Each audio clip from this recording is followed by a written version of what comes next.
Hey, what's going on guys? Hey, Grouch here. So you probably already know Star Wars has been a pretty hot topic these last few months with the release of the new movie, The Force Awakens. Was it going to be good? Was it going to be bad?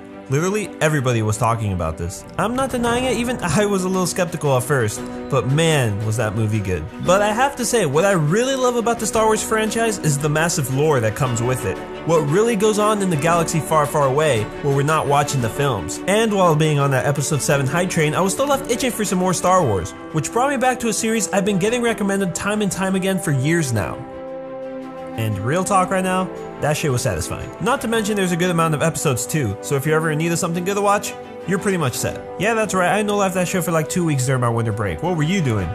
Oh, out drinking and having fun with friends? Oh, yeah, you know, me too actually, now that I think about it. I'm telling you, if you're willing to force push your way through and look at Star Wars in a different light, you need to check out the series. It does such an amazing job to let you know the backgrounds of all the characters and even those characters that we barely got to see before episode 3. Like, look at this scene. Who the heck are these 3 Jedis with mace? I don't know. Who gives a flying fuck? No, but for real, the storylines are pretty incredible. And the lightsaber battles are pretty good too. Plus, you might see some surprisingly recognizable characters throughout the series. But enough about that, let's just get into it. 10 facts about Star Wars: The Clone Wars. Here we go.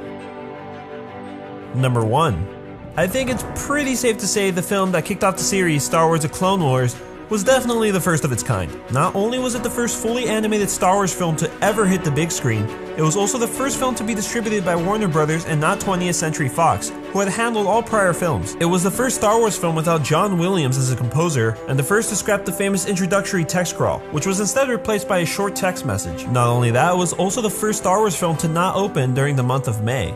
And now I understand why there's a May the 4th. Star Wars: The Clone Wars is also the shortest of all the Star Wars films, lasting only 98 minutes long. It was also the first Star Wars film to not hit number 1 at the box office on opening weekend, earning only about 14.6 million. Only 14. The movie was bombarded by critics, landing an 18% on Rotten Tomatoes and was even nominated for the Golden Raspberry Award.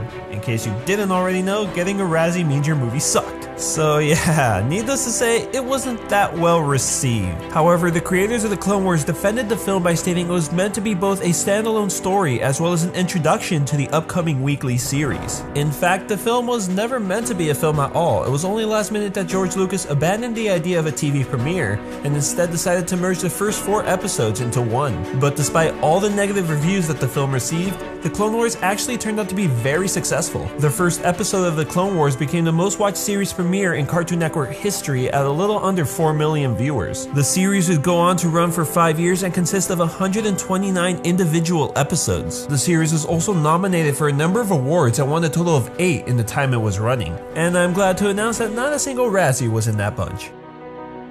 Number 2. The Clone Wars series was created in order to connect the events that occurred at the end of Star Wars Episode 2 Attack of the Clones and the start of Episode 3 Revenge of the Sith. However, the series does not follow a strict chronological order, and as such was confusing as shit sometimes. Instead, the series is what's known as an anthology, which is composed of both standalone episodes and story arcs that jump across different points of the Clone Wars as opposed to following a direct timeline. This was done in order to better character development as well as provide more flexibility for the writers. However, to celebrate the release of the complete series on Netflix back in March 2014, Lucasfilm revealed the official chronological order for all the episodes to the public. And if you recall from my last fact, the film was originally going to be the first 4 episodes of the series. However, the events of the film were pushed down to the 3rd spot on the chronological list. The only 2 episodes confirmed to have taken place before the events of the film were The Hidden Enemy and Cat and Mouse, one of those which didn't even make its debut until the end of the 2nd season. For all those that didn't believe me before, there you go. Number 3.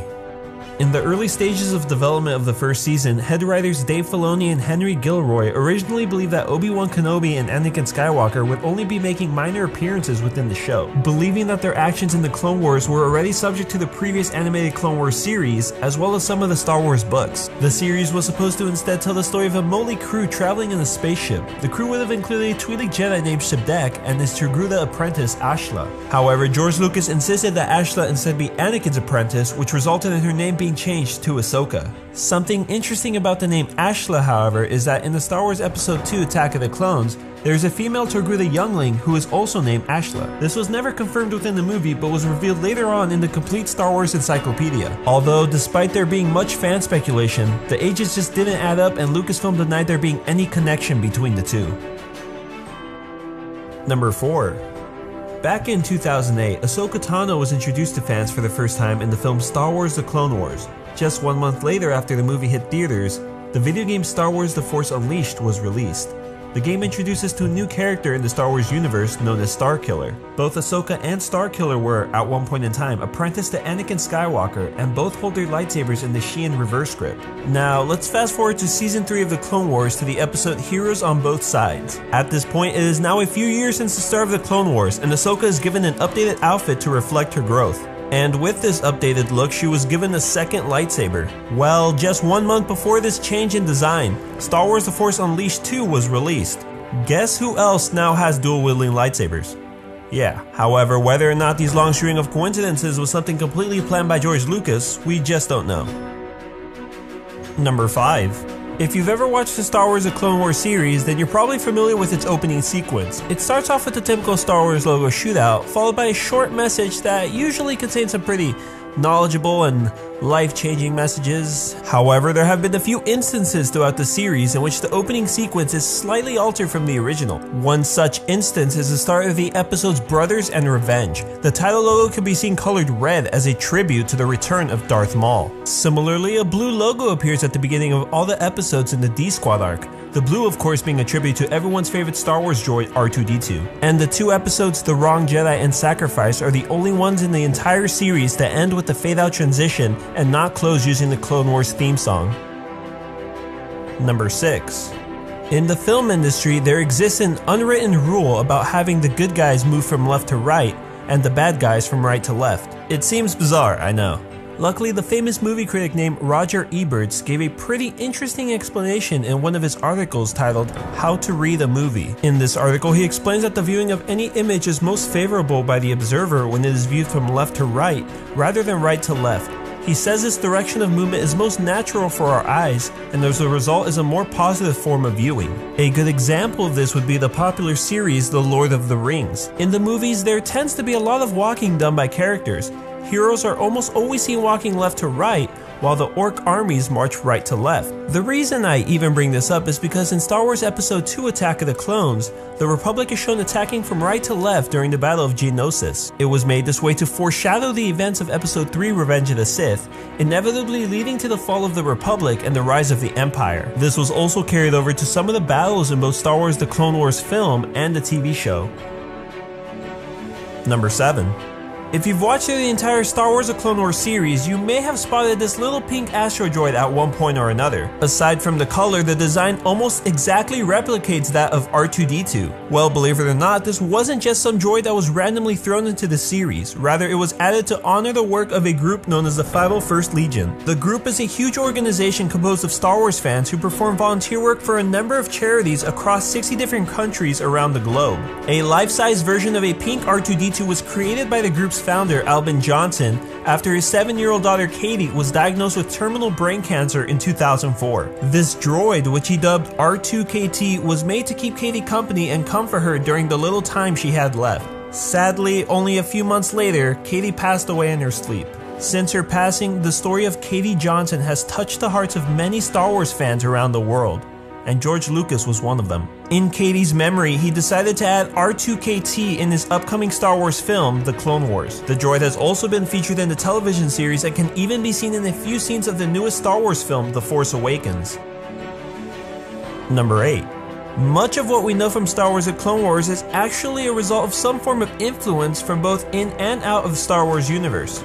Let me just list a few. For starters, the character style for the series is heavily inspired by Gary Anderson's Thunderbirds. The chest piece that Anakin wears at the beginning of the series has the same design as the one that he would later wear as Darth Vader. Ahsoka was given the same mannerisms as those of Princess Leia in the original Star Wars trilogy.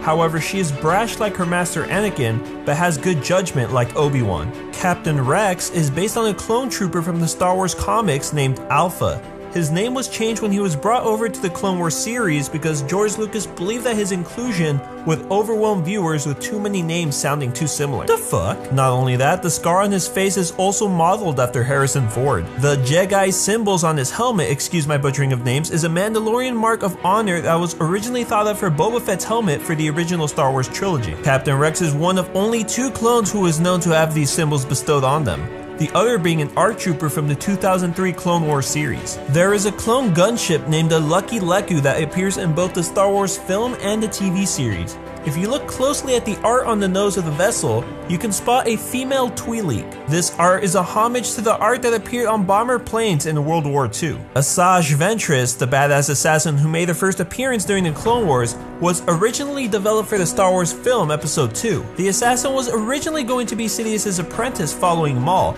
but the idea was abandoned with Count Dooku taking her place. Her character was brought back years later and she was made Dooku's apprentice instead. I don't know about you, but I think Asajj was a lot more menacing than Dooku ever was. Number 9. If you found the Clone Wars series enjoyable to watch, you should definitely check out the new animated series by Disney, Star Wars Rebels. The series is in many ways similar to the Clone Wars, but instead takes place after the events of Episode 3, Revenge of the Sith. Number 10. The 6th season of Star Wars The Clone Wars was just near finished when Disney, the new owners of LucasArts, decided to pull the plug on its production. I mean, you can't really blame them though, as each episode of the Clone Wars series cost nearly $1 million to produce. Unfortunately though, with this early cancellation, The Clone Wars was left with many holes in the story. A good amount of arcs were already planned for future release, but sadly only 13 were fully finished. However, rather than completely scrapping the remaining ideas, LucasArts went on to create the Clone Wars Legacy, which is a canon multimedia project that continues the animated television series following the Lost Missions. The project so far consists of comic books continuing the story of Darth Maul, a novel starring Asajj Ventress, and even a TV story reel. A fair warning though, you might have nightmares for the first couple weeks after you watch it. But hey, at least now we can say we got the complete finale, right? I am your father. Search your feelings, you know it to be true. I don't think so, no. And there you have it, 10 facts about Star Wars The Clone Wars. If you haven't already checked out the whole series, I highly recommend you give up 2 weeks of your life and go watch it. No, but really, get on that Netflix grind and check it out. It's really good in my opinion. It helps clear up things that you might not have understood in the films. If you know of any other Star Wars The Clone Wars facts that I didn't mention in this video, feel free to leave it in the comment below. And as always, if you enjoyed this video, I'd appreciate it if you could tap that like button if you enjoyed, and subscribe for future videos. If you have an idea for a top 10, leave a comment down below. I make top 10s of just about anything. And with that being said, I'll thank you for watching. I'll see you next time. Also, make sure you guys check out Grouches' channel. He's got awesome top 10s over on there, so make sure you guys click the link on the screen and check him out. Very, very good YouTuber. Check his channel out. You guys will enjoy it, I promise.